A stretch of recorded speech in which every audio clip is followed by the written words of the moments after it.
Today I am continuing my review of the Star Wars saga with Episode 2, Attack of the Clones. Now, Attack of the Clones came out in 2002 when I was 9 years old, and much like my initial reaction to The Phantom Menace, I really liked this movie when I left the theater that day. I didn't really care about the romance, I was more in love with the action, the huge battle with like 100 Jedi.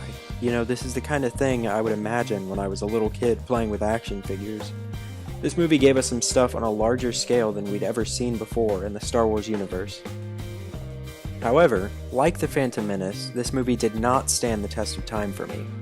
As you get older, you start noticing things, like horribly written dialogue and a lack of chemistry between actors. I mentioned in my Phantom Menace review that I didn't think it was the worst Star Wars movie.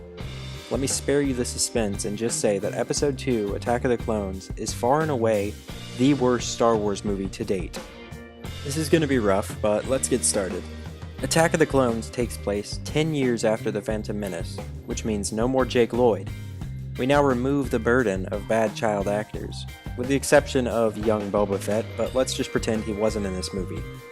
So now that we have self-sufficient adult actors, the problems that came up in The Phantom Menace should mostly be taken care of. Hell, we even cut Jar Jar's role down to like a minute of screen time. So why didn't this movie turn out better? Lucas corrected some of the issues that came up with The Phantom Menace, but created new, worse problems that Episode 1 didn't even have. The first and most glaring problem with Episode 2 is the dialogue. The movie is the antithesis of Lawrence Kasdan's writing on Empire and Jedi, and now Force Awakens. Kasdan wrote these characters so that even though they were in a galaxy far, far away, you could still relate to what they were saying to each other. Even The Phantom Menace had some decent dialogue that still kind of felt like Star Wars. But if you're actually listening to what these characters are saying to each other in Episode 2, it's really unforgivable. From the first moment that we see Anakin and Obi-Wan together in the elevator, you just get the feeling that something isn't right. It's not like when we first saw Obi-Wan and Qui-Gon on the Trade Federation ship in Episode 1. And right when Anakin sees Padme and starts talking, it's just unbearably cringeworthy. This movie is built around a love story that is just horribly written and creepy, which makes the entire movie fail.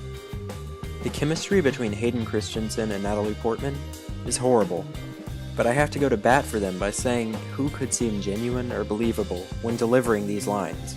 Even Ewan McGregor, who held his own through The Phantom Menace, was struggling in this one. Another thing that goes wrong is that this is where Lucas begins to rely too heavily on blue screen and CGI. In The Phantom Menace, they shot on location a lot, and basically every set was practical. They still do some location shots in this movie, but there are a lot less sets than there were in Episode 1. And J.J. Abrams proved this to be true.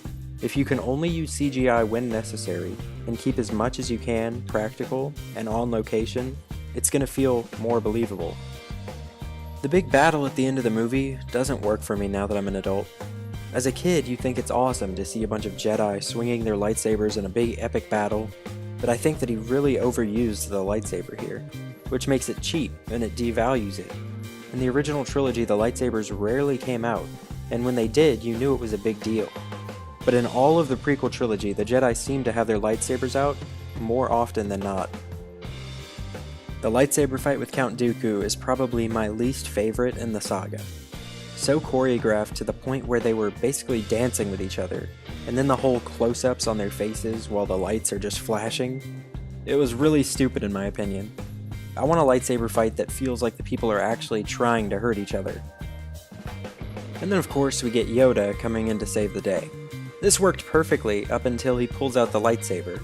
When I was a kid I was like, awesome, Yoda's got a lightsaber and he's flying around and stuff. But it was just a terrible idea.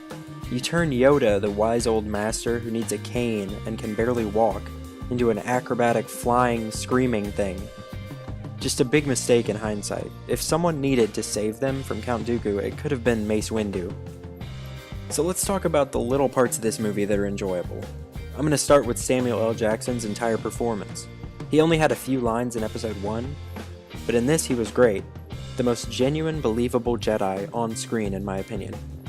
Best part of the movie is probably when he comes up behind Dooku to that music and ignites his purple lightsaber against Jango Fett's neck. I think that this trilogy really could have used some more Samuel L. Jackson.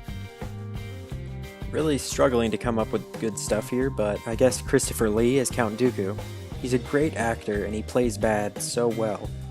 I wish that they had fleshed out the whole Master Sifo-Dyas thing and maybe the backstory to Count Dooku being Yoda's apprentice. Like I said in The Phantom Menace, you should keep a villain through an entire trilogy. But even Count Dooku gets killed after like half of Episode 2 and the first 10 minutes of Episode 3. Killing them off like this really makes them feel less important and makes me not really care what happens to any of them. That's really all I want to say about Episode 2, Attack of the Clones. Definitely my least favorite Star Wars movie, mainly due to the cheesy dialogue and failed attempt at a believable love story. I have to give this movie a 45%. I'll be covering Episode 3, Revenge of the Sith, sometime soon, so subscribe for more, leave a like if you did, and I'll see you next time.